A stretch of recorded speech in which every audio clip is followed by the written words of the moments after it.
Dördüncü nokta, dördüncü işaret, ikinci nokta. Dersin anahtar kelimesi de ibda ve inşa. Şimdi insan o yaratılışın sırrını keşfetmek istiyor. İnsanların zihinleri bu cihette çok yönlü düşünebiliyor.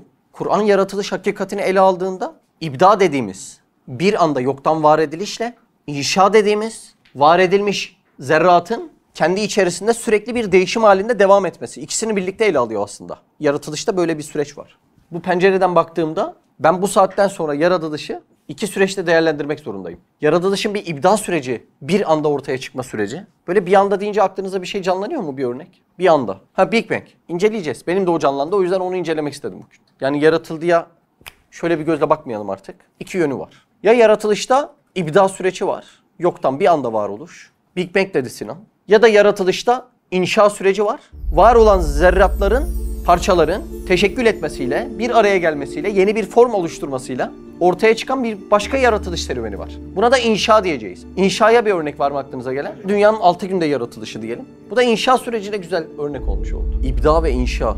Ben nasıl geldim? Kainat nasıl oldu? Süreçlerinde de birçok havada asılı kalmış sorunun cevabını iki kelimeyle verebiliyor aslında. Kur'an bunları birbirinden ayırmamış yani. İbda ve inşayı iç içe almış. Yani birazdan göreceksiniz. Süreç halinde bir olay. Şimdi bu süreçlere isim takıp tamam dersek halimiz bir kanuna isim koyduğundan dolayı o kanunun o sonucu neden doğurduğunu açıklamış bir adama benzer. Abi şu düşüyor. Neden? Yer çekimi kuvveti. Yani bu ismi koymam bu sonucu açıkladı mı bana? Tavuk yumurta üretir. Tamam o zaman. Yani yumurtanın tavuktan çıkması bu sonucu neden verdiğini bana açıklıyor mu acaba? Şimdi biz de bu mantıktan gitmeyelim diyorum ben. Bir yazarın yazıp bizim okuduğumuz kainat kitabında çok fazla örnekleri var ama birazdan okuyacağımız eserde şöyle bir olay var. İsmi ferde verilmezse sen bu işin altından kalkamazsın mantığı var. Bir örnek konuşacağız. Big Bang konuşacağız. Kainatın 6 günde yaratılma hadisesini konuşacağız. Konuştuğumuz hadiseler neden tek bir yaratıcıya verilme zaruretini bana açıklamıyorsa bizim de yaptığımız ders National Geographic dersiyle aynı kalır. İbda ve inşa konuştuğumuzda şunu anlamamız lazım. Tek elden dönmezse bu süreç yönetilemez. Yoksa bence bizim anladığımız ve okuduğumuz ders eksik kalacak. Çünkü dersin iddiası burası, doğru mu abi? Tek elden suhuletli, kesrette suubetli. Dersin böyle bir iddiası var. Vahdete sürüklüyor seni ders. DNA'ya öyle misyon yüklemişler ki şimdi benim farkında olmadan nefes almam. Vücudumun böyle bir şeyde devam edebilmesi böyle bir süreçte. Bugün birlikte olabilmemize bu vesile aslında. Ben uyuduğumda da nefes alabiliyorum. Mesela aynı özellik yemem için geçerli mi? Değil. Evet, uykuda yemeksiz dayanabiliyorum. Ama aynı özellik nefes için geçerli yani. Uykuda nefessiz dayanamam yani. Yemekle aynı mantık değil. Yani benim yaratılışım nasıl bu serüveni kazanmış? Bu kazanım nasıl olmuş? DNA zaman içerisinde böyle hayatta kaldığından dolayı bunu öğrendi. Ya bu öğrenebilen bir şey mi yani? Bu bir yazılım, bir kodlama sistemi.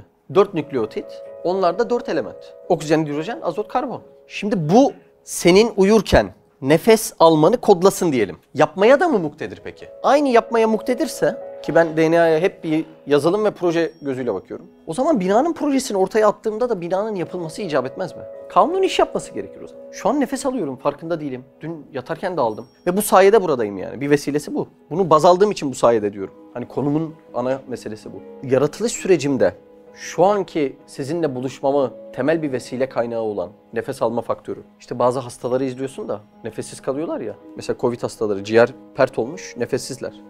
Ciddi bir nefes problemi yaşıyorlar.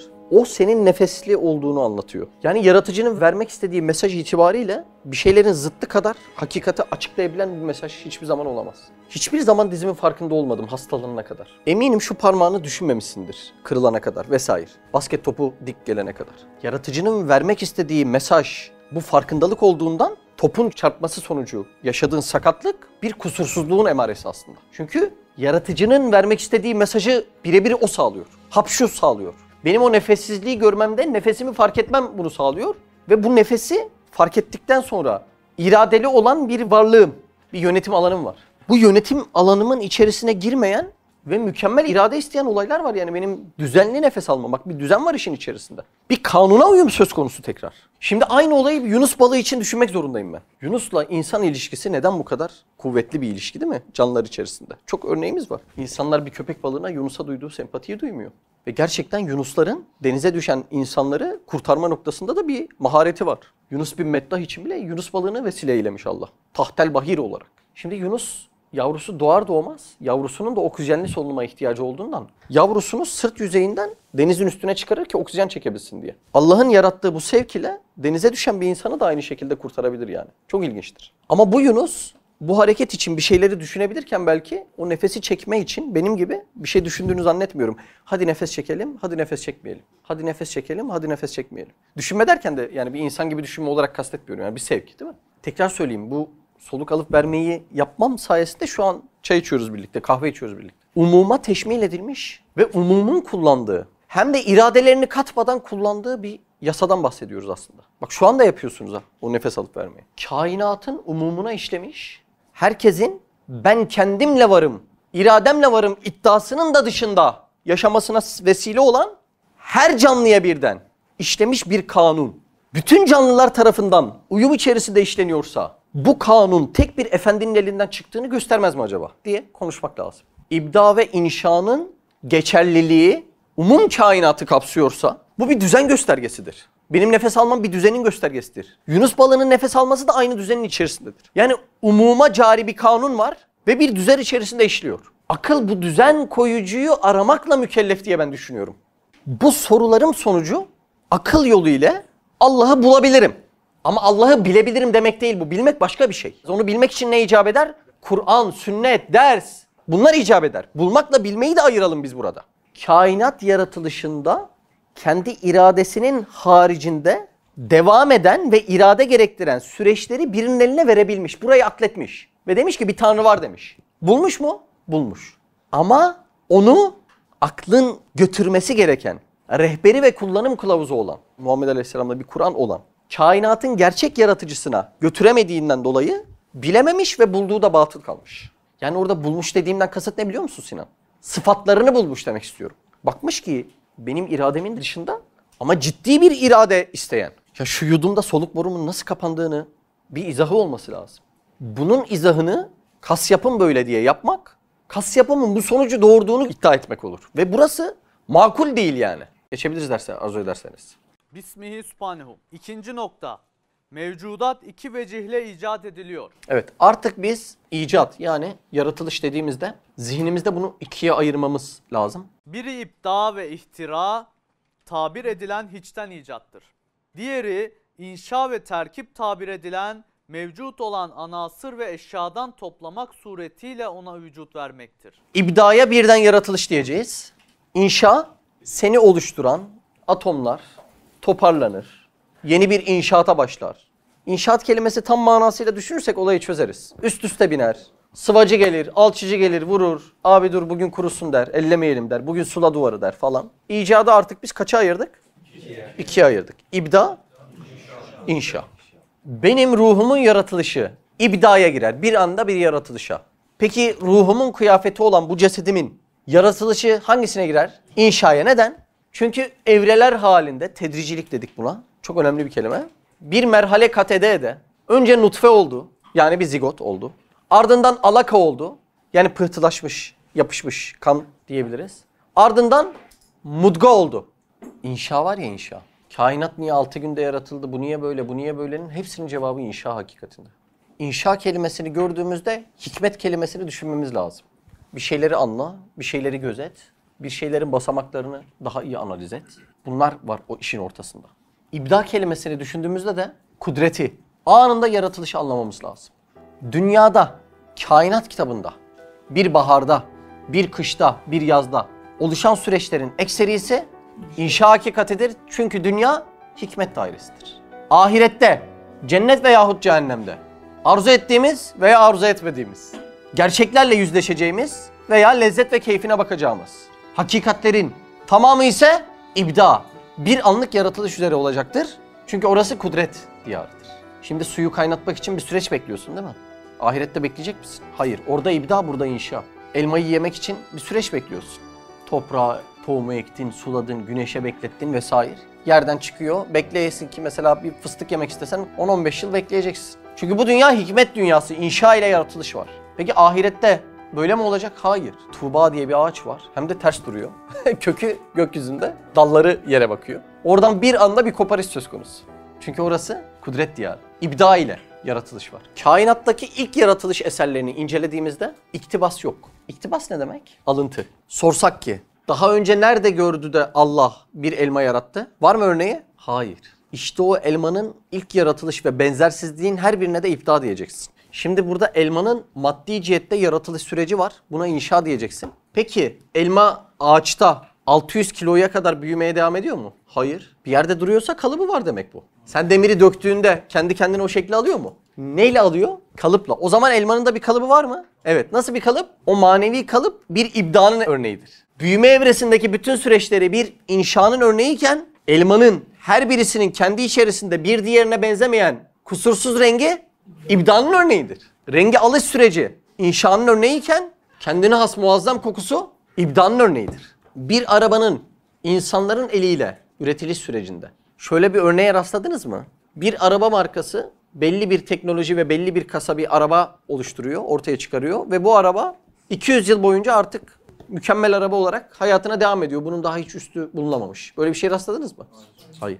İnsan iradesinin ve aklının değdiği şeyler sürekli gelişime muhtaçken ibdanın mührünün vurulduğu bir hakikat inşa sürecinde artık gelişime muhtaç değildir. Yani yüzyıllar öncesindeki yenen elma ben artık insanlığa kendimi beğendiremiyorum, yeterli değilim, gelişmem lazım. Dur şöyle bir hale bürüneyim dememiştir. Yani ibda içinde bir inşa var. Bir ışık çeşidi, bir kol saati, bir binanın tasarımı birkaç yıl içerisinde gelişimini yitirirken, bir arabanın kasası 5-6-7 yıllık süre içerisinde gelişimini yitirirken bir insanın tasarımı ya böyle çok iyi olmadı buna bir kanat mı taksaydım, dur boynuzu mu eksikti diye bir gelişime ihtiyaç duymamıştır.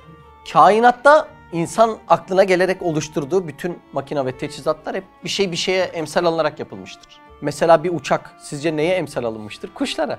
Bir helikopter, bir yusufçuk böceğine. Barajları bir kunduzun tasarımı sonucu ortaya çıkıyor. Bilgisayar, insan beyni değil mi? Belli başlı ürünleri verip bastığında istediğin sonucu çıkarması belki bir insan beynine. Ta işte Alan Turing zamanı. Enigma mı diyordu ilk makinesine bir matematikçi. Hatta siyanürlü bir elmayı ısırdığından dolayı ölüyor. O ısırılmış elma da bugün Apple'ın amblemi oluyor. Yani insan ortaya koyduğu ürünlerin her birisi hem gelişime muhtaç hem de bir şeyi bir şeye benzeterek yapmışlar süreç içerisinde. Ama Allah'ın ilk yarattığı, ibda kanununa göre yarattığı hiçbir şey, ay dur böyle beğenmedim de haşa şöyle değiştireyim diye bir gelişime ihtiyaç duymamış. Yüzyıllar sonraki denemeyle Japonlar yürüyen bir robot yaptı. Honda. Yürüyen robot ilk denemesinde düştü. Özellikle bu dizin bükülme meselesi teknolojinin kolay baş edebildiği bir olay olmadı. Dizin bükülmesi özellikle. Çünkü dizin bükülmesi sana o hayatındaki ergonomiyi sağlıyor. Oturma, kalkma, denge vesaire. Bugün basketbolcu top beklerken niye diz bükerek bekliyor? Asıl dengeyi orada sağlayabiliyor. Ben çoğu zaman bükerken ağrıdığından onun kıymeti de var tabii. Ayrı bir şey. Robot düştü, yine de ne yaptılar? Alkışladılar. Şimdi şuna uğraşıyorlar. Yürüyebilen 4 ayaklı veya 2 ayaklı bir robota omuz attığında düşmemesine uğraşıyorlar. Bu insanda var mı bu özellik? Cihat omuz atmadığı müddetçe biz de düşmeyiz diye düşünüyoruz ama şimdi bu sürekli gelişime muhtaç bir tasarımken insanoğlunun ilk yaratılışında kullandığı dizle şimdiki arasında bir fark görüyor musunuz? Muazzam, mükemmel. İbdayı anlatabildim mi? Birinci yaratılıştaki mükemmel manevi kalıp gelişime ihtiyaç duymuyor. Ama o dizin diz kapağının ta bir damla suyken şimdiki hale gelmemiz süreci ise inşa ile oluyor. Şimdi insanların kainatın 6 günde yaratılışla ilgili kafasında doğan bir soru işareti daha var. Haşa Allah'ın bir anda yaratmaya gücü yetmemiş bir de 6 günde yaratmış. Tam ibda inşanın alanı oldu mu? Kur'an'da yevm kelimesi geçiyor. Yevm gün demek. Siddete eyyem 6 gün öyle diyor. Einstein demiş ki 3 boyutlu dünyanın x, y, z. Ne demek bu? Boyum var, enim var, bir de neyim var? Genişliğim var. Hani kağıdın enini 0 saysan 2 boyut eder. Boyu var, eni var. O genişlediği anda, şişmanladığı anda ne oldu? 3. boyut oldu. Einstein diyor ki bunun 4. boyutu zaman diyor. Bu bir yorum. Şimdi bizim anlayacağımız dilde zaman mekanın gölgesidir. Senin gölgen seninle mi hareket eder? Mekan deyince bir cisim aklınıza gelsin. Demek zaman dediğin olay mekana, hatta daha akla yaklaştıralım, cismin hareketine göre tasarlanabilecek bir olaydır. Bizim için zaman ölçeği 60 dakikaya bir saat diyoruz. 24 saate bir gün diyoruz. 30 güne de bir ay diyoruz. Demek ki bizim güneşe veya kamera göre belirleniyor. Şimdi demek ki zamanı güneşe göre belirlemek ne demek? Güneşi mekan saydım. Güneşin dönüşüne göre sen bu zaman bu zamandır diyorsun. Ay'a göre belirlemek ne demek? Ayın dönüşüne göre sen bu zaman bu zamandır diyorsun. Peki zamanı elektrona göre belirlesen senin için geçerli olan zaman dilimi elektron için geçerli olmaz. Çünkü zaman mekanın gölgesidir. Atomun kullandığı mekanla senin zamanı algılamak için kullandığın mekan aynı değil. Sen 24 saati geçirdin ve bir atoma denk geldin. Dedin ki ey atom günün nasıl geçti? O sana der ki ne günü canım burada bir asır geçti diyebilir. Bu yüzden zaman izafi diyor zaten. Zamanın izafi oluşu sadece bize bazen zaman hızlı bazen zaman yavaş geçiyor manasında değil. Yer çekiminin, döndüğü hızın farklılığına göre zaman kavramının da farklılaşması manasına geliyor. Alemler için de aynı. Rüyada 3 yıl gördüğün bir rüya misal aleminde uyandığın anda 3 dakikaya denk geliyor. Burada da zaman aynı şey değil. Şehadet alemiyle misal aleminin zaman kavramı da aynı değil. Hubble teleskobundan aldığımız bilgiyle evren genişliyor. Zaman mekana göre dedik ya abi. Kainatın ilk yaratılışındaki boyutuyla şimdiki boyutu birbirine aynı mı? Aynı değil. Aynı olmadığından kainatın ilk yaratılışındaki bir gün kavramıyla şimdiki bir gün kavramı da aynı değil. Ortada güneş yok, ay yok. Kainatın ilk yaratılışında hani şöyle bir nebula kendi içerisinde belki bir hareket oluştururken buna zaman deniyordu. Belki buna hadi bir gün diyelim. Daha sonra güneşlerin, ayın, yıldızların olduğu bir sistemin şu kadar dönüşüne biz bir gün demeye başladık. Ama oradaki mekanla şimdiki mekan aynı olmadığından oranın bir günüyle şimdinin bir günü de aynı değil. Şu an elektron hareket hızını yarıya düşürse. Zaman 2 katına çıkar. Çok güzel, zaman 2 katına çıkar. Ben artık 48 saate bir gün derim. Belki böyle değildir, özel bir formülü vardır. Hani ben aklımıza yaklaşsın diye söylüyorum böyle. Zamanın geçerliliğini yitirdiği bir süreç var. Şimdi bunu nereye koyacaksın? Makro alemde uyulan fizik kanunları var. Mikro alemde uyulan kuantum kanunları var. Normalde ikisini birbirine çakıştırsan birbirine uymuyor dersin. Ama mikro alemde makro düzey fizik kanunlarına uymuyor gibi düşündüğün parçacık birleştiğinde makro alemde yine aynı fizik kanunlarına uyuyor. Düzensizliğin içinde yine düzen var. En altına indiğinde hani kuantum mantığıyla baktığında parçacık hareketi ışıma dalga hareketine dönüşüyor. Dalga hareketine dönüştüğünde çift yarık deneyi diyen olayda zaman kavramı yok oluyor. Kuantum olarak baktığında senin şimdiki durumlarına uymuyor gibi gözüken madde gözlük olarak üretildiğinde makro aleme geldiğinde gene aynı fizik kanunlarına uyuyor. Kuantum yani parçacık düzeyinde baktığında zamanın senin gibi olmadığı bir olay gözlemliyorsun. Bu gözlük o parçacıklardan oluşuyor. Gözlüğü oluşturduklarında makro alemde gene senin bildiğin fizik kanunlarına uyuyor. Şu gözlük şuraya bir saniyede düştü diyor. Çok ilginç bir olay yani. Ya da şekil alıyor. Şimdi böyle olunca Kur'an'daki geçen gün kavramını zaman algılarımız farklı olduğundan dolayı o dönemle bu dönem içerisi zaman kavramları algısı farklı olduğundan dolayı evre gibi düşünsek bizim için daha hikmetli olur. Bunun birisine nebuloz evresi diyelim 6 evre diye meseleyi ele aldığında gaz ve toz bulutu olarak adlandırılıyor nebuloz. Ömrü tükenen bir yıldız kütlesinin bir kısmını uzaya saçıyor. Hani biz böyle bazen yıldızlar etrafında parıltı şeklinde gördüğümüz şeyler oluyor ya. O aslında ömrü bitmiş bir yıldız bir miktar kütlesini saçıyor. O da onun etrafında saçılmış nebuloz oluyor. İncelemelerde kırmızı renkte gözüken tam o tabaka oluyor. Bu Avengers'ta o çelik sadece o yıldızın kalbiyle dövülür falan diyor ya. Nova süpernova. Bu dersleri aldıktan sonra bu kadar anca isabet edilir diyorsun. Veya bir insan esir evresi diyebilir. Veya birisi ondan sonra işte ateş evresi diyebilir. Birisi nebatat evresi olmuştur sonra diyebilir. Sonra beşerin yaşamasına müheyya yani müheyya hazırlanmış olan bir atmosfer yani o evre gerçekleşmiş olur diyebilir. Sonra da birisi Hazreti Adem'in yaratılışına hilkati Adem evresi belki diyebilir. Yani kainata böyle evre nazarıyla bakılsa belki buradan murat anlaşılabilir. Tabii bizim söylediğimiz de bir yorumdur yani. Bütün hakikati bizim söylediklerimiz içermez mutlaka. Şimdi ben soruyu tekrar hatırlatayım. Soru sahibi şunu soruyordu. Neden 6 günde yarattı? Bir günde yaratmaya gücü yetmiyor muydu? Haşa Allah o kadar güçlü değil mi? Çok güçlü değil mi diye bir sual ediyor değil mi soru sahibi? Bir kavramı da tadil ederek devam edelim. Allah'tan bahsederken çok güçlü olarak bahsetmeyiz. Mutlak güçlü olarak bahsederiz. Çok güçlü, değişkenlik içeren bir güç kavramıdır. Bir kıyas vardır. Şimdi ben şu suyu kaldırırken kolay kaldırırım. Masayı kaldırırken biraz zorlanırım. Daha sonra şu kolonu kaldırırken kaldıramam. Değil mi? Çok güçlü. Burada kaldırılması zor olan bir şeyi kaldırana çok güçlü denebilir ama onun da kaldırmayacağı başka bir şey çıkar. En son derler ki o kadar çok güçlü yokmuş burada derler. Mesela bu binayı kaldırabilecek bir tanıdığınız insan var mı? Demek çok güçlülük aramızda bir kavram ama o kadar çok güçlü yokmuş. Yani bir yorgunluk alameti, zorlanma alameti olan bir şeye çok güçlü denebilir. Ama zorlanma alameti olmayan bir şeye az güçlü, çok güçlü denemez. Mutlak güçlü ancak denebilir. Biz Allah Azze ve Celle için bu kavramı kullanıyoruz. Ne demek mutlak güçlü? Kainattaki ibda ve inşa cihetindeki yaratılışları düşünelim. Papatyayı düşünün, gezegenleri düşünün, yıldızları düşünün, az önce konuştuğumuz. Elektronları düşünün, saçını düşün, kaşını düşün. Bir ceylanın yaratılışını düşün. Bir suyun yaratılışını düşün. Bir ormanın ihya olunuşu yaratılışını düşün. Bunların içerisinde zorlanma alameti gördüğünüz bir ürün var mı? Yok. Hatta çok ilginçtir yani dünya kainat içerisinde bir toplu iğne başı kadar bile yer kaplamazken dünyada oluşan hadiselere baktığımızda dünyanın bir de kainat içerisindeki yerine baktığımızda çok şaşırtıcı bir durum yani. Bazen tesbih tanesi diyoruz ya, tesbihe tane olmaz dünya kainat içerisinde değil mi? Yıldızlar içerisinde. Ama bu muazzam yaratılışta hiçbir zorlanma alameti yok. Madem zorlanma alameti yok, biz buna çok güçlü diye tabir etmeyiz. Mutlak güçlü deriz. Önce kavramı da düzelterek gidelim. Soruya tekrar döneyim. Haşa yaratıcınızın gücü yetmiyor muydu da 6 günde yarattı? Bir anda ol demesiyle olamaz mıydı? Bugün bir filmin bir saniyesinde 50 tane fotoğraf karesi var. Bu arada fotoğraf karesi an demektir. Anın karşılığı odur. Biz buna 50 frame diyelim. Peki bir dakikada kaç fotoğraf karesi var?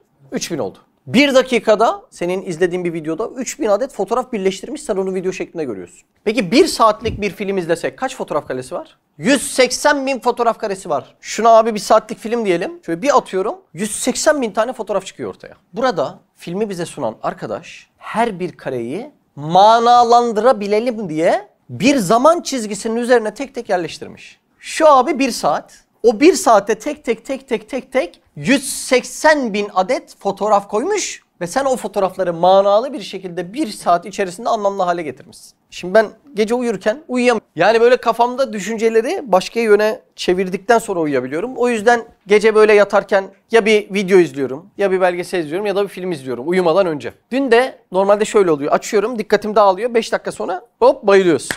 Dün çok yanlış bir film açmış. Ayla'yı. O Güney Kore Savaşı'ndaki küçük kızı anlatan film var ya. Benim izlediğim mana ne biliyor musunuz? 2 saatlik bir filmdi Ayla, yanlış hatırlamıyorsam. 360 bin tane fotoğraf izledim ve ağladım işin sonunda. Demek ki o fotoğrafların her birisini bana bir zaman diziliminde değil, bir anda gösterip çekilseydi ben bu ağlamayı yaşamazdım. Ama beni bir duygusal sürece hazırlamak için 360 bin tane fotoğrafı 2 saatlik bir zaman çizelgesine tek tek dizmiş. Bu sana manalı gelsin diye zamanın sinema perdesine diziyorum fotoğrafları deniyor. Zaman ne oldu? Sinema perdesi oldu. Film nerede başlamış? Süreçler nasıl devam etmiş? Ortada ne olmuş? Ve en sonunda ne için ağlamak gerekiyormuş? Bunların her birini anlayasın diye. Demek Allah Azze ve Celle 6 evre dediğimiz zaman dilimini süreçleri anlayabilmemiz için bir sinema perdesi olarak bize yaratmış. Yani zaman dediğin ne? Sinema perdesi. O zamana ne kadar çok fotoğraf kare koyarsa bizim için o kadar da manalı geliyor. Peki bütün kainatı bir anda gösterip geri çekseydi, bir sinema perdesinde bize bu filmi izletmeseydi ne ağlayabilirdim ne de gülebilirdim. Evreden murat bizim hikmetleri anlayabilmemizmiş. Şimdi hani o insanlar soruyor niye 6 günde yarattı, bir anda yaratamaz mıydı? Şimdi hep biz kendi açımızdan düşünüyoruz yani. İnsan olarak düşündüğümüz için belki bu soruya düşüyoruz, yanılgıya. Biz hep diyoruz ya, kainatta bizim görmediğimiz yerler abes değil. Orayı da görüp, orayı da temaşa edip ona göre ibadet eden zişur varlıklar var diyoruz. İşte biz yokken kainatta bu evreleri görüp, o evreleri de tek tek meleklere gösterip, onlara da sergileyip, onların da ibadetine vesile olmak için böyle bir süreç yaratmış olması gayet mantıklı yani. Şunu anladık. 6 günden murat 6 evre diyebiliriz. İlk 4 evresi yeryüzünün, sonraki 2 evresi semanın, gökyüzünün yaratılışı. Şunu anladık yani, böyle kainatın evreler halinde yaratılması bir kinayedir aslında. Bizim anladığımız bir 6 gün içerisinde değildir. Burada asıl murat şudur. Kızımın yanında bir kitap okusam ve bu kitabı çok hızlı okusam, kızım bunlar hiçbir şey anlamaz. Çünkü küçüktür, çocuktur. Ben onun anlayabilmesi için kitabı olabildiğine yavaş okumaya gayret ederim. Bu yüzden de çocuk kitapları büyük puntolu, az yazılı. Hatta artık bastığında o kitabı okuyan şeyler var ve okuyan o sesler bile yavaş yavaş okur. Kainat da bir kitap mıdır? Evet. Bir anda bu kitap geçse, böyle bir anda sayısız fotoğraf karesi var diyelim ve bir anda gözünün önünden geçti falan. Şunu dersin muhtemelen, ne geçti önümden? İçindeki çiçeğin, tohumun, arının, balın yaratılmasını, senin çocuğunun, ananın, babanın yaratılmasını bir köşeye bırak. Önünden ne geçtiğini anlayamazsın.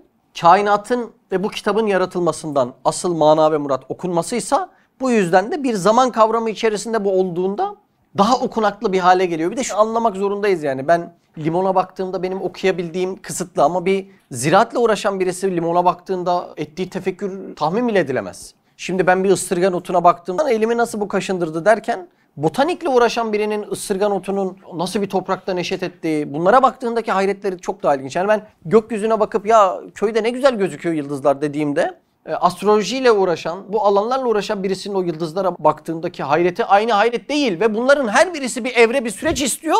Ve bu alanın mütehassısı insanlar. Şu an baktığı yıldıza şaşırmıyor. O yıldız kainatın ilk yaratılışından, hani 14 milyar yıl diye kabul ediyorlar. Kainatın ilk yaratılışından şimdiye kadar bu düzeni nasıl sağlamış diye o adam hayret ediyor. Yani senle benle aynı şeye hayret etmiyor o adam. Yani belki alanında uzmanlaşmış birisi bir kemik yapısını ele aldığında sen bu kemiğin bahçemde ne işi var diye köşeye atarken o alanla ilgilendiğinden dolayı o kemik yapısı onu tarih öncesi zamanlara götürdüğünden daha farklı mesajlar veriyor yani. Bütün mesajları sen anlamak zorunda değilsin. Burada da ukalalaşmamamız lazım. Ben bunu anlayamadım ki yani. Niye böyle oldu? Ya sen kimsin de her şeyi anlayacaksın yani. Adam diyor ki bu gezegen niye var diyor. Gezegen senden önce vardı. O sana diyor mu sen niye varsın diye. Yani anladın mı? Gezegenin ona söylemesi gerekeni adam gezegene söylüyor. Bunlar niye böyle dizilmiş? Tam sana verelim. Nasıl dizeceksin? Ay ne bileyim. Ne bileyimse yani böyle konuşma mı olur? Şimdi o her alanı sen anlamak zorunda mısın? İnsan ne kadar egoist bu cihette ya. Kendisini böyle her şeyi anlamak zorunda olduğu bir alana koyuyor. Sen böyle bir alanda değilsin yani. Senin belki uzman olduğun alanda bakış açın köreliyor yani. Atom, hücreden uzman olduğun alandır. Oradan bunun sanatkarını göremezsin. Gene bir körlük emaresidir. Gene bir cehaletin simgesidir. Hem de cehli mürekkep cihetinde veyahut cehli mikap sürecinde. Şimdi bir bebeği ele alalım. Tekrar söylüyoruz. Kainat neden süreç içerisinde yaratıldı? Artık şu cevap üzerinden yürüsek çok daha hikmetli olur. Kainatın yaratıcısı sanatlarını bize tanıttırmak istedi. Kainatın bir yaratılış amacı budur zaten. Ve bunu bizim gibi insanların anlayabilmesi bir evreler halinde olacak mesele olduğundan böyleydi. Şimdi olaya insani hal olarak ve şuunat-ı ilahi olarak da bakalım. Bugün Ecmel Vera'yı hayalhaneme getirdim. Biri sevdi, biri mıncıkladı, biri ısırdı. Niye? Çünkü bebeğin o evresi çok tatlı. Hanım çoğu zaman onun yatakta böyle yanaklarının sarktığı evreleri özlediğini söylüyor. İşte akrabadan bir tanesi onun büyüyeceği evreyi merak edip onu özlediğini söylüyor. Baba sabah uyanınca anne karnında olduğu evreyi özlediğini söylüyor. Yani bir bebeğin herkese lezzet veren evresi birbirinden farklı. Şimdi bebek şöyle olsaydı. Bebek istiyorum dediğin anda 33 yaşında da olsaydı çocuk. Değil mi abi? Bir sınır almak zorundayım. Nereye kadar gidecek? Sınırı 33 aldım, cennet yaşı. Bebek dedin 33'e çıktı. Bu bebeğin emeklemesi ayrı tatlı. Bu evreyi göremeyeceksin o zaman. Yemek yediği makarnayı, yani bu sanat, makarnayı şöyle yiyen hayatınız değil mi abi? Bu evreyi göremeyeceksin. Bak insani bir halden örnek veriyorum abi. Kainatın bu evrelerini görebilmen, anlayabilmen, tefekkür edebilmen ve her bir evrede farklı bir ismi okuyabilmen için kainatın da bu evrelerde yaratılmasına kesinlikle ihtiyacım var.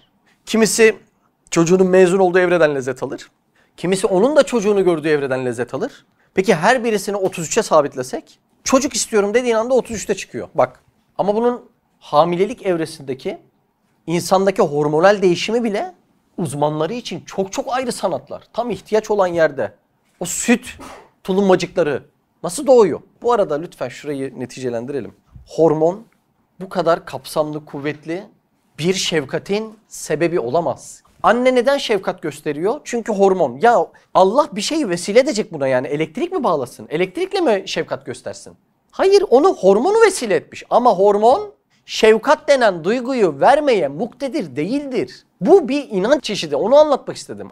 Hormon o anda artışı gösteriyor ve o şefkat denen duyguyu tetikliyor olabilir. Ama şefkat o hormondan oldu diyemiyorsun buna bakarak. Adam büyüdü. Büyümenin bir öncesinde ne oluyor? Hormon tetikliyor. Hormon büyüttü onu. Peki benim bu manevi kalıplarım, gözüm neden bu kadar da büyüyor? Kulağım neden bu kadar da? Yanağım neden duymazken kulağım da duyuyor? Yani bunu bir önceki evresi bir şey yaptı diye, DNA yaptı, hormon yaptı. Önceki evreler böyle sıralı bir şekilde gidiyor diye bir önceki şeye vermek ne kadar mantıklı? Bu mantıkta toprağın havucu yaratması lazım. Niye? Havucun bir önceki evresinde toprak var. Ya da başka biri, hayır canım, suyu değdikten sonra deyip su onu yarattı da diyebilir, haşa. Kendi içerisinde bulunamayan tadı, lezzeti, kokuyu, dokuyu, manevi makinaları çıkardığı bir havucu yapmasını beklemek bence akla biraz hakaret olur. Yani bir şeyden önce bir şey oldu, o yüzden o yaptı demek bence insanın kendisine bir hakaret olabilir diye düşünüyorum. Şöyle bir özet geçmek istiyorum. Kainata gelişimizin en temel birinci amacı namaz değil, dua değil, hemen Kur'an okumak değil. Nedir? Allah'ı tanımak, marifetullah dediğimiz. Peki Allah Azze ve Celle ne ile tanınır? Eşyadaki sıfatları ve isimlerinin tecellileriyle. Kainatta, mevcudatta gördüğümüz bütün boyalar Allah'ın isimlerinin ve sıfatlarının boyalarıdır. Biz demek eşyaya baktığımızda onu oraya koyanın özelliklerini de biliyoruz. Mesela isotu, portakalı, elmayı, kiviyi aynı topraktan çıkarıyor ve Allah Azze ve Celle'nin bizim bu tatları sevebileceğimizi ve bu farklı lezzetleri hoş olabileceğimizi anladığını ben biliyorum artık. Beni tanıyor yani, bunu da anlıyorum. Sana acı veren bir şeyi nasıl sevdin ya? Urfalılara sesleniyorum. İsottan nasıl lezzet alıyorsunuz? Şimdi bunun bütün evrelerinde sanatkarın dokunuşu var. Tohum evresinde Allah'ın başka isimlerinin boyası var. Yer çekimine zıt yönde, değil mi? Baş kaldırış halinde filiz vermeye, fidan olmaya baş göstermiş bir tohum var orada. Allah'ın Fettah ismiyle. Eski şiirlere bakın, fidan oluşuna ayrı evreler vermişler. Tomurcuk oluşuna ayrı benzetmeler, ayrı evreler vermişler. O ağacın bilmem ne oluş süreçleri ayrı, bilmem ne oluşu ayrı. En son belki 600 yıllık çınar olucu ayrı bir şekilde bize yaratıcıyı tanıttığından dolayı her evresinin amaca uygun bir kullanım var aslında. Birisi 600 yıllık çınarın son halini görüp çok etkilenirken, Allah'a hayretini böyle sunarken, birisi tohum evresini görüp bu tohumun içerisine bu kadar sır nasıl saklanmış diye hayret edebilir. Biri tohum ve ağacı yan yana düşünüp bu tohum bu ağacı nasıl üstünde taşımış, küçücük tohumdan bu koskoca çınar nasıl olmuş diye hayret edebilir. Bunun her evresi farklı akıllara hitap ettiğinden bir anda yaratılsaydı az önce konuştuğumuz bütün sürprizler kaçacaktı.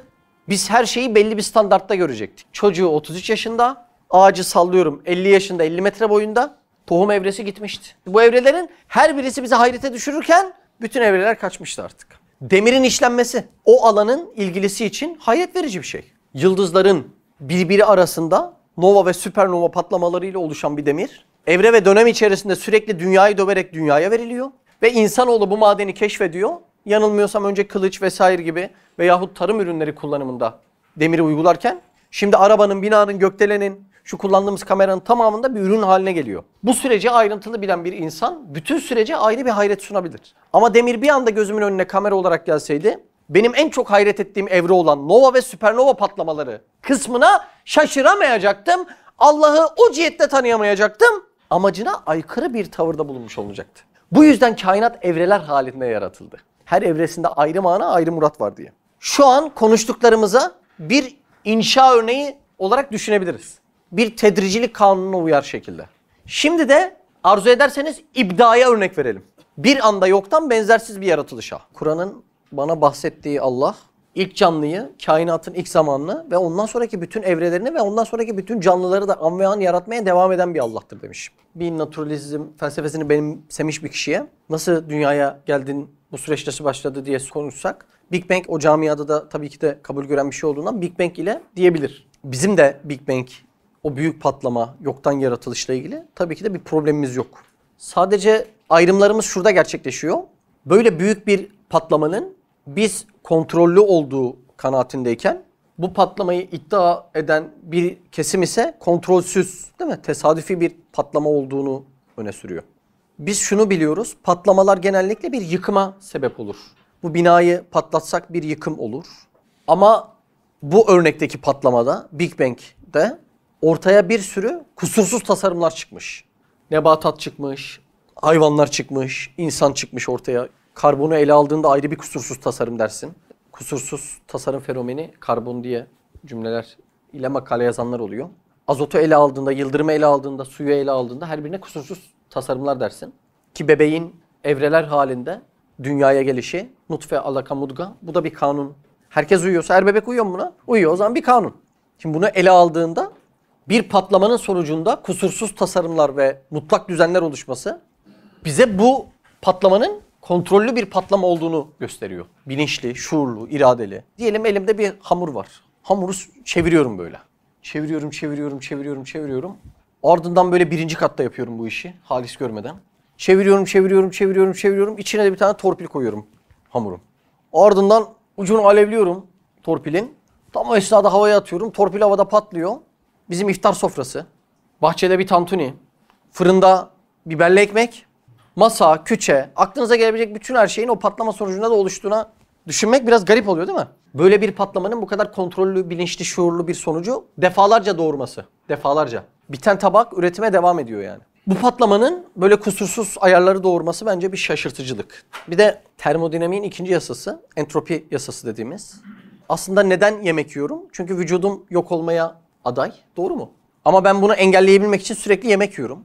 Entropi yasası vücudumda geçerli bu şekilde. Aynı yasayı şöyle düşünsek. Bir gün ormana gidip üst üste tuğlalar koysak, aradan 100, 200, 300 yıl geçse o tuğlalarda bir aşınma, bir harap olma, bir eskime emareleri görürüz. Belki yıkılma emareleri görürüz. Niye? Gene entropi yasası gereği her şey yok olmaya, bitmeye, tükenmeye aday diyebiliriz o cihette. Üst üste mutfakta koyulan bulaşıklar bir süre sonra berbat, kokuşmuş, daha pis bir hale gelebilir. Yani her şey bir sona doğru gidiyor aslında. Kur'an buna ecele müsemma diyor. Yani biz bundan entropiyi bahsediyor mu diye bir mana çıkarabiliyoruz belki. Sıcak bardağın zaman geçtikçe soğuması. Neden entropi örnek? Çünkü sıcaklık bir enerji barındırmanın örneği ve enerjisini dışarı veriyor değil mi?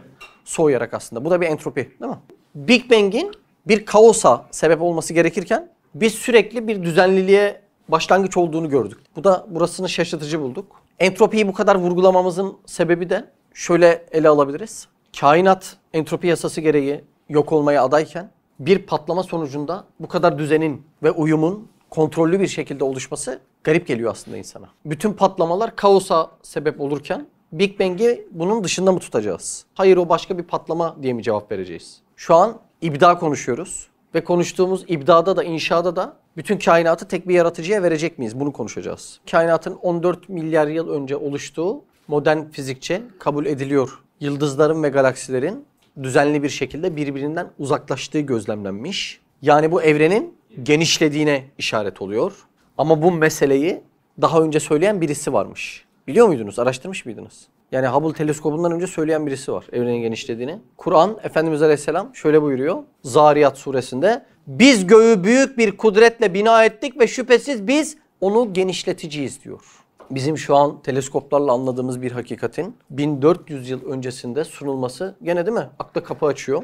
Enbiya suresinde de şöyle geçiyor. O inkar edenler görmüyorlar mı ki başlangıçta göklerle yer bitişikken biz onları ayırdık ve her canlı şeyi sudan yarattık. Yine de onlar inanmayacaklar mı? Bunu da bir evre olarak kabul eden var biliyor musunuz abi? İlk melekler bir evre, sonra cin bir evre demişler. Ardından işte kainatın yaratılışı su evresi demişler. Bunu da bir evre olarak sayanlar olmuş. Evren genişlediğine göre zaman içerisinde geriye gidilse genişleyen şey tek bir noktadan çıkmıştır demişler. O çıkılan tek nokta için şu betimleme çok manidar. Sıfır hacim, sonsuz yoğunluk. Yani bir şeyin yok oluşundan var edilişini çok güzel bir betimleme. Sıfır hacim, sonsuz yoğunluk ve bunun ardından az önce konuştuğumuz evreler halinde, inşa halinde yani ilk yaratılış ne? İbda oldu. Kainatın ilk yaratılışı Big Bang. Devamındaki evrelerin ve süreçlerin oluşması ise inşa hakikatini bize gösterdi. Demek genişleyen evrende geriye gidilse sıfır hacim sonsuz yoğunluk bulunuyor. Ve buradan insan şunu anlıyor. Sıfır hacim ne demek? Yok demek. Ve yoktan var edilişi gösteriyor. Bizim bu hakikati gören gözlerle ilgili düşüncemiz sadece şurası. Bu kadar sorunsuz ve kusursuz düzenlemeleri ortaya koyan bir patlayış acaba iddia edilen gibi tesadüfen mi olmuştur? Yoksa bu kadar muazzam bir olay bir iradenin kontrolü altında mı gerçekleşmiştir? Bu iki sorudan bir ihtimal var ve buna cevap bulmak, insanoğlu bu dünyaya geldiyse bunu cevap bulmak istiyor. Anatoly Fliv diye bir adam var abi. Şu anda çok ünlü bir ateist var ya, Dawkins. Onun gibi yani bilimsel ve felsefi görüşleri olan bir adam. Amerika'da bu adam. 80 yıldır hep ateizmi savunmuş adam. Bütün ömrü bununla geçmiş. Big Bang teorisini kabul gördükten sonra diyor ki inkar etmek mümkün değil. Bir yaratıcı vardır, yaratım varsa. Adam 80 yaşından sonra bundan vazgeçebilmiş. Ömrünü bu davaya adamış adam, vazgeçmiş yani adam. Yaratıcının olduğuna çok zahiri bir delil. Evet. Aynen öyle yani. Sebepler zincirini en sonuna kadar götürdüğümüzde bir başlangıcını gördük. Başlangıcını Big Bang ile gördüğümüz olayda bu Big Bang'in ilk tetikleyen değil mi? Çünkü olmasını olmamaya tercih etmiş birisi var, bunu görüyoruz. Yani varlığı kesin olan birisi var. Varlığı zorunlu olan birisi var. Varlığı vacip olan birisi var. Vacibil vücut yani varlığı zorunlu olan Allah diyoruz. Şimdi şurası bizim için önemli. Evet, belli başlı olayları anladık. İsmi ferde neden vermem lazım? Buyurun. Eğer cilve-i ferdiyete ve sırrı ehadiyete göre olsa hadsiz derece bir suhulet, belki vücut derecesinde bir kolaylık olur. Eğer ferdiyete verilmezse hadsiz derece müşkül ve gayri makul, belki imtina derecesinde bir suubet olacak. Evet. Burada aslında vücudun yaratılış şeklinde işledik biz imtinayı değil mi? Mümteniyi. Mesela neye mümteni örneği vermiştik? İkinci bir yaratıcı aşağı değil mi? Bu mümteni mi? Mümteni. Halbuki kainattaki mevcudat nihayet derecede külfetsiz olarak ve suhuletle ve kolaylıkla gayet mükemmel bir surette vücuda gelmeleri cilve-i ferdiyeti bilbedahe gösteriyor ve her şey doğrudan doğruya Zat-ı Ferdi Zülcelal'in sanatı olduğunu ispat ediyor. Zat-ı fert tek olan zat. Zül Celal. Bir de Celal sahibi aynı zamanda. Celal ne oldu? Haşmet. Haşmet. Yani biraz külli düşünelim. Düşündük Big Bang. İyi de niye tekel ya? Ülkeler yönetilirken ortak bir meşveret heyetiyle bu iş yapılabiliyor. Bu niye tekel olmak zorunda? Sinan, şu sorduğumuz soru var ya. Bütün insanlarla ayrıldığımız tam soru buradan başlıyor. Bundan sonrasına inanç deniyor işte. Bana göre aklıma makul olan, aklıma yatkın olan, gerçekçiliği asıl olan olay az önceki ordu örneği veyahut matbaa örneği. Bu meselelerdeki gibi bu kanunların bunca uygulanışı tek bir efendi, tek bir el döngüsünde olmazsa imkanı yok derken öteki adam hayır canım niye yani 6 kişilik bir heyet de bunu yapabilir. Bak tam bundan sonra ayrımlar başlıyor. Dersi şimdiye kadar konuştuğumuz ibda, inşa, Big Bang. Bundan sonrasına inanç deniyor işte. Tam şu sorudan sonra başlıyor. Bak bu olayları zaten bazıları sıfat cihetinde yadırgamıyor. Evet bu olaylar, bu sıfatlar var kainatın işleyişinde. Nereye yadırgıyor? Niye buna zat-ı fert diyorsunuz ki? Enerji tanrısı desen olmaz mı diyor mesela bak. Paralel evren. Yani hiçbir zaman neden mantıklı geldiğini anlayamadığım bir olay. Hiçbir delili olmayan bir önerme ortada. Önerme de denmez herhalde de. Bir cümle, bir teori, bir şey ortada. Teori bile denmez yani. Sallama çay ortada. Tam buradan sonra inançlar ayrılıyor işte. O yüzden o zat-ı fert kelimesini üstad bu kadar ayrıntılı ele alıp her bir bahsinde ayrı bir kuvvet uyguluyor. Tam bundan sonraki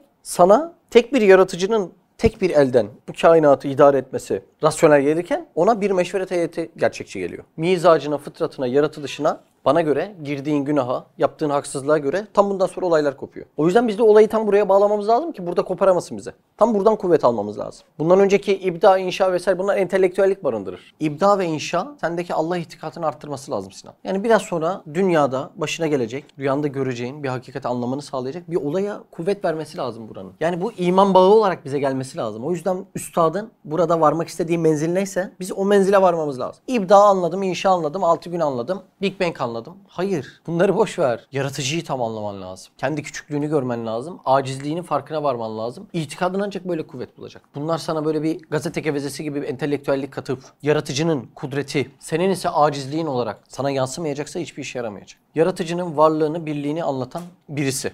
Allah Sübhan'dır. Doğru mu? Ve bu övülmek gerektirir. Tesbih gerektirir. Bu doğru mu? Ben bunu anlatırken haşa Allah'ı buna değer olarak anlatmak yerine bir egoist gibi anlatsam, şefkatin ve övülmenin esas kaynağı olan Allah. Ona ne kadar bu anlatımla taraftar toplarsam toplayayım benden razı olurum. Bu bir futbol takımı değil. Allah övülmeyi seviyor derken bunun insana makul anlatım yolları ve biçimleriyle değil de despot bir şekilde. Daha hiç olayın hikmetini bilmeyen, Rabbini tanımayan bir insan atsam. Kainatı hikmet çerçevesinde yaratmış. Algıyı ve anlamayı da tedriciliğe bağlamış. Ve bu yüzden Mekke'de ayrı ayetler, Medine'de ayrı ayetler nüzul eden yaratıcı. Benim bu anlatımdan rahatsız olur mu? Bence olur. Bak konu başka yerlere de gidiyor. Yani ben burada yaratıcıyı tanımak zorundayım. İsmi fert ne demek? Buralara da gidiyor olay. Bu olayı ben bir gazete kevezesi gibi anladığımda hiçbir zaman Muhammedi bir gönlüne sahip olabileceğimi zannetmiyorum. Olayı hakikat canibinden anladıktan sonra anlatamasam bile gönlün o değişime ve başkalaşıma girer. Mutlaka girer. Üslubuna yansır. Birine bakarken helal ve haram çizgine yansır. Despot bir adam gibi karşıyı tanımadan, karşının tavırlarını bilmeden gel bakayım buraya senin bir dinini düzelteyim tavrında bulunmaz. Tedricilik kanunun, ibda ve inşanın ne olduğunu, yaratıcının, şuunat-ı ilahisinin ne olduğunu da birleştirirsin. Ve hiçbir zaman gel bakayım buraya senin bir dinini düzelteyim diye bir tebliğin, üslubun birinci basamağı olmadığını bile buradan anlayabilirsin. O adam da dese ki sen de kusursuz değilsin değil mi? Evet. O zaman senin günahlarından başlayayım dese o adam haklı yani. Senin günahlarından başlaması lazım. Yani olayın her yere kan vermesi lazım, anladın mı? Merkezde kan pompalayan bir kalp var ama burada el, burada ağız, burada göz olarak kullanılma vesile oluyor. Yani kalp kan pompalıyor diye burada da kalpler oluşmuyor. Başka şekillerdeki yerlere kan veriyor. Burada ismi fert benim itikadım, hayatım, inanışım, tevekkül düzeyim bunların tamamına, üslubum bunların tamamına kan vermesi lazım. Yoksa bu ders manasız kalır bende. Evet, Eğer eşya ferdi vahide verilse bir kibrit çakar gibi eserleriyle azameti anlaşılan o nihayetsiz kudreti... Ben buradan eserleriyle neyi anlıyorum? Azameti. Peki ben azameti anlarsam ne duyarım? Haşyet duyarım. Peki bunun sonucunda acizliğimi daha fazla anlamış olur muyum? Ya hakikaten yani bu kadar aciz bir Mehmet. Bak işte dersten murat bu.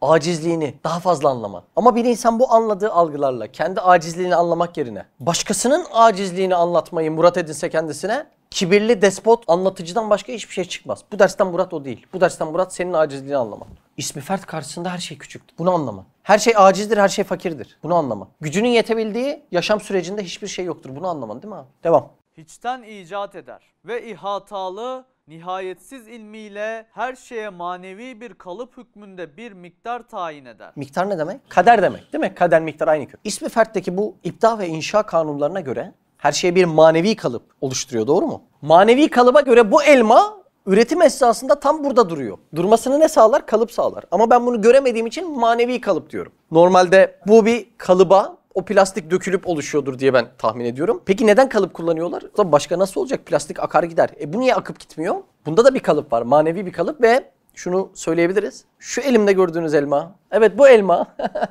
Yeryüzünde bundan sonraki hiçbir elmaya ve bundan önceki hiçbir elmaya benzemiyor.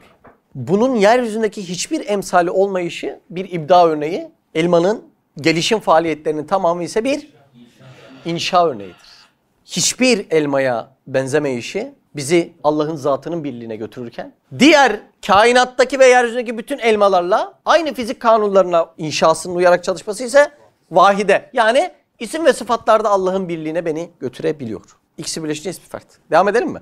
Ve o ayne-i ilmindeki her şeyin suretine... Bak ve unutma, planına- ilmindeki ayna, ayne-i ilim. İlmi bir yere ayne. Ne olmuş? Misal olmuş yani. Ve o ayne-i ilmindeki her şeyin suretine ve planına göre kolayca her bir şeyin zerreleri o kalıbı ilmi içine yerleşir. Muntazaman vaziyetlerini muhafaza ederler. Garip değil mi yani? Her bir zerrenin her seferinde en uygun yere gitmesi gerektiğini bilip oraya doğru gitmesi. Halbuki şu zerreler kendi işlerinde hareketli bir düzen varken hareketsiz bu elmayı oluşturabiliyorlar. Bir kalıp oluşturuyorlar. Bana çok fazla şaşırtıcı geliyor ya. Su gibi dağılıp akması gereken zerreler bu manevi kalıbı neyin emrine, neyin sevkine göre oluşturuyorlar. Ve kainatta bu kanun sürekli nasıl cari oluyor?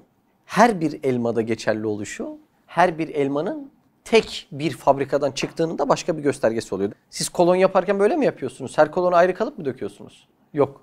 Şirket batar değil mi? Her kolona ayrı bir kalıp dökse adam, çelik kolona ya da her profile ayrı bir kalıp olsa adam kesinlikle şirketi kapatması gerekir. Devam. Eğer etraftan zerreleri toplamak lazım gelse de ilmi kanunların ve kudretin ihatalı düsturları cihetiyle o zerreler kanunu ilmi ve sevki kudreti ile bağlanmaları haysiyeti... Bak abi çok ilginç. Zerreler neyle bağlanıyormuş da şu elmayı oluşturuyormuş? İlmi bir kanun. Evet, biliniyor. Yani hangi zerre nerede iş yapacak biliniyor. Bir de oraya sevk ediliyor. Hem de elmanın bütün süreçlerinde, devamında da. Ben bu elmayı yedikten sonra aynısı da benim vücudumda devam ediyor. Hem ilmi cihette şunun içerisindeki zerrat bana faydalı biliniyor. Hem de yedikten sonra öyle bir sevk ediliyor ki elim oluşuyor. Elim büyümeye devam ediyor. Elim yırtık bir yerinin dikilimine kullanılıyor şu elma. Kanıma kullanılıyor, damarıma kullanılıyor. Yani muazzam bir de sevk var. Çok ilginç. Kainat birbiri içerisinde komple girift yapıda. Biri bir şeysiz olmuyor. Tek bir elden dönüyor. Değil mi? Yani şu ibda ve inşa da birbirine girift halde. Bu giriftlik ve birbirine uyum, ikinci bir aklın, ikinci bir elin bu sisteme girişini kesinlikle imkansız hale getiriyor. Kesinlikle. Devam edelim. Muti bir ordunun neferatı gibi muntazaman kanunu ilmi ve sevki kudreti ile gelip o şeyin vücudunu ihata eden kalıbı ilmi ve miktarı kaderi içine girip kolayca vücudunu teşkil ederler. Şunun içerisindeki zerrat kaç ihtimali var? Sayısız. İsot olur, portakal olur, anakonda yılanı olur, oksijen, hidrojen, karbon, azot. Ama bu manevi kalıbı alıyor. Antep fıstığı kendisininkini. Portakal da öyle, elma da öyle. Garip değil mi ya? Mükemmel bir irade gösteriyor. Belki aynedeki aksin fotoğraf vasıtasıyla kağıt üstüne vücudu harici giymesi veyahut görünmeyen bir yazıyla yazılan bir mektuba gösterici maddeyi sürmekle görünmesi gibi ferdi vahidin ilmi ezelisinin aynesinde bulunan mahiyeti eşya Ne oluyor mahiyeti eşya? Altındaki sanatkarın özelliklerini tanıtma. Evet. ve suveri mevcudata gayet suhuletle Ne demek de suveri mevcudat? Ona bir şekil vermesi. Elmaya elma, portakala portakal, soğana soğan. O şekli vermesi çok kolaylıkla oluyor mu her seferinde? Evet. Buna şahit misiniz kolay olduğuna? Evet. Nedir abi şehadetin? Tohum atıyor mu oluyor her seferinde? Hiç elma tohumundan karpuz çıktığı görülmedi yani. Bu kadar kolay bir şekilde. Tohum ya. Benim için yaratılış evreleri imkansız. Ama bir tohum atıp elma çıkması çok kolay. At, sula, bekle çıksın bu kadar yani. Her seferinde aynı kolaylıkla bu imkansız dediğim şeyin olması. İmkansızlığı örnekleyelim mi? Tanıdığınız, bilgi dolu, gücü kudreti olan, bilimle uğraşan insanları toplayalım. Yan odada bir elma üretebilecek miyiz? Yaratabilecek miyiz yoktan? Hiçbir imkanı yokken her seferinde benim bu elmaya ulaşmam çok kolaylıkla oluyor mu? Oluyor. O yüzden kilosu 2 lira oluyor. Daha kolay ulaşırsam, mesela 2 kat daha kolay ulaşırsam kilosu 1 lira olur. Ama 2 kat daha zor ulaşırsam kilosu 4 lira olur. Senin mesleğin mantığı ha. Üretim varsa fiyat bu olur.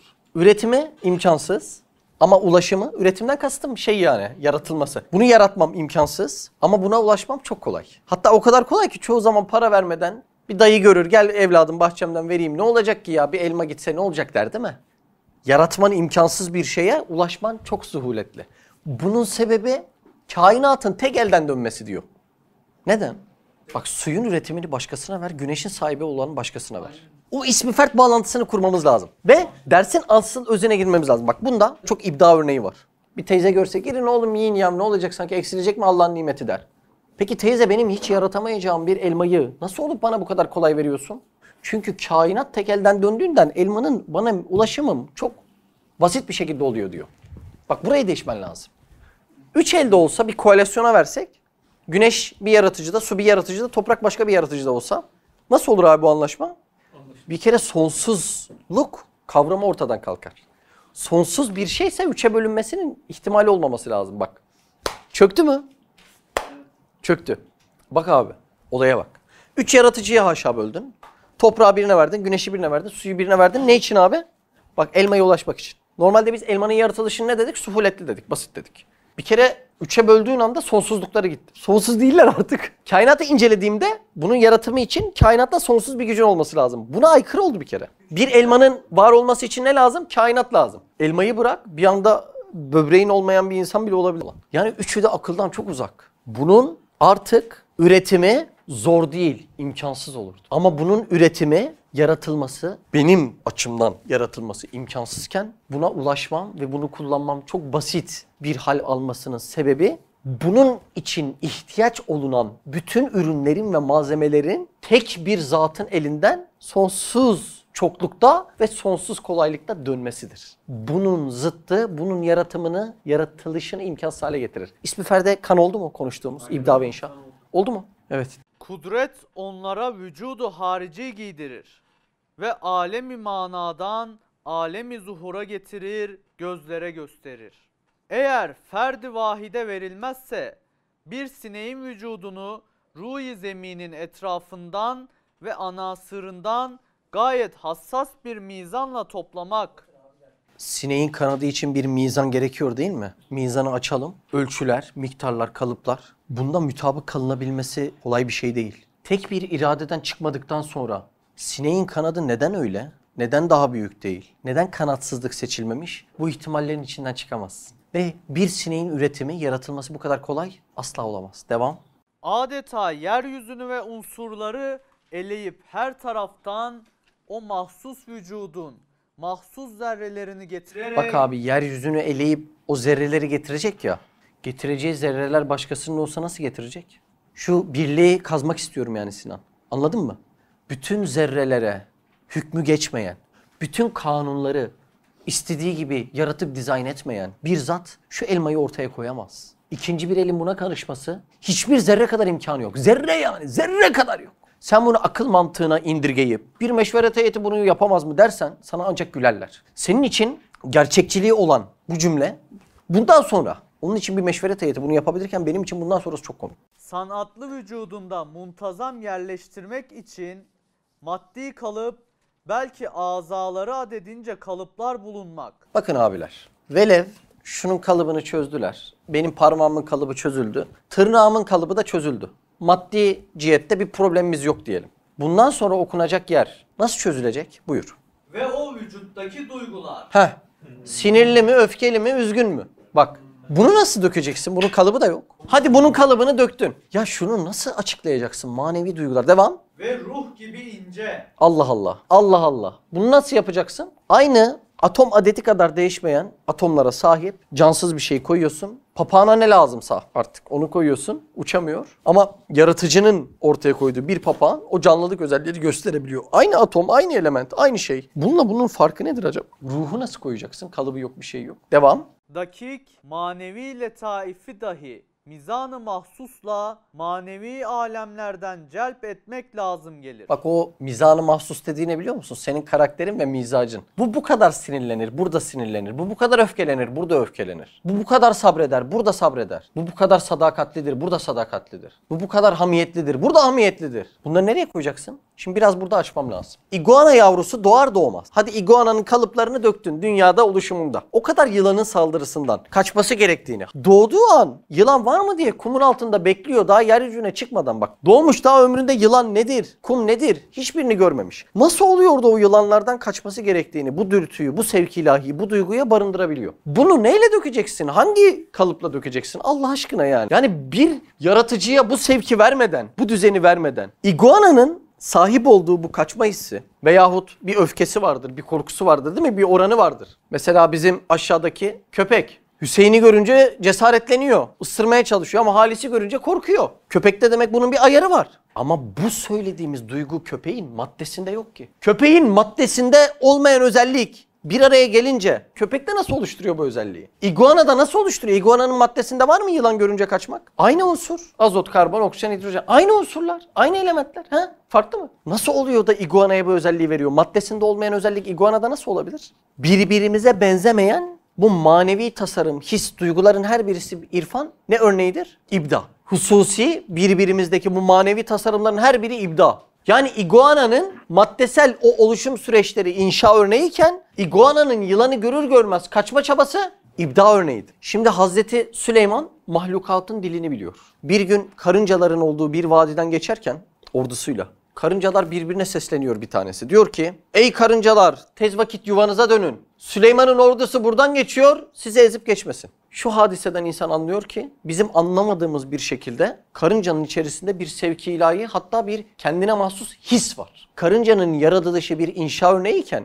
birisinin uyararak bütün ekibin kaçma mücadelesi bir hissin bir ibdanın örneği olabilir ancak. Ceylana baktığında ruhu da ceylan gibi. Aynı narinlik ve kaçma emarelerini gösteriyor. Aslana baktığında hissiyatı ve ruhu da bir aslan gibi. Hırçınlığı barındırıyor. Hiçbir aslanda ceylan ruhu gördünüz mü? Hiçbir ceylanda aslan ruhu gördünüz mü? İşte o hususi hissiyatları bir ibda örneğidir. Süleyman Aleyhisselam'ın bu olayını örneklendirdiklerinden dolayı deney yapıyorlar. Karıncaların tek bir sesle o komutu tamamıyla dinlediğini hatta bir yöne sevk olunduğunu bulabiliyorlar. Tek bir sesle. Artık onların reisleri nasıl bir ses çıkarıyorsa Süleyman Aleyhisselam'ın örneği gene bize örnek oluyor. Emsalsiz bir şeyi ortaya çıkaramıyoruz. Efendimiz Aleyhisselam bir gün bir bölgeye gidiyor. O bölgede de bir deve hiddete gelmiş. Deveyi durduramıyorlar. Ve Efendimiz Aleyhisselam deveye bakarken deve ona konuşuyor. Ya Resulallah beni onca zaman çalıştırdılar üstüme taşıyabileceğimden ağır yük koydular. Şimdi beni kesecekler bu yüzden hiddete geldim diyor. Biz buradan anlıyoruz ki onun kendisine mahsus bir hissiyatı var aslında. Yani ama biz gibi değil, bir insan gibi değil yani. Burada başka hikmetler var bu konuşmalarda. İşte kendisine mahsus deve özellikli bir hissiyatın içine nakşolunması da bir ibda örneği oldu. Bir deveye iguananın o hususiyetini barındırdığı his ve özellikleri katsan her yılan gördüğünde kaçmaktan başka iş yapmazdı. Çok ilginç. İşte burada gördüğünüz özel mizaçlar, istidatlar, duygular bunların her birisi bir ibda örneği oluyor diye anlatmak istedim. Devam edelim buyurun. İşte bu surette bir sineğin icadı kainat kadar müşkülatlı olur. Tek bir yaratıcıya verilmezse. Tekrar söylüyorum sinek duygusu. Ya şöyle yaptığımda kaçıyor. Ya aslan gibi saldırsaydı bana? Acayip yani o zaman ne yapacaksın? Ona göre onun yaşantısına uygun bir miktarda duyguları var onun. Duygudan kastım anladınız değil mi? Biz gibi bir duygu değil tabii ki yani. Biz gibi bir his de değil ama ona mahsus var. Allah Allah. Devam edelim. 100 derece müşkül içinde belki muhal içinde olacak. Çünkü Halık-ı Fert'ten başka hiçbir şey hiçten ve ademden icat edemediğine bütün ehli din ve ehli fen ittifak ediyorlar. Öyleyse esbab ve tabiata havale edilse her şeye ekser eşyadan toplamak suretiyle vücut verilebilir. Ya evet. Çok ilginç. Bitiriyorum dersi. Subhaneke la ilme lena illa ma allamtena inneke entel alimul hakim. El Fatiha ve selavat.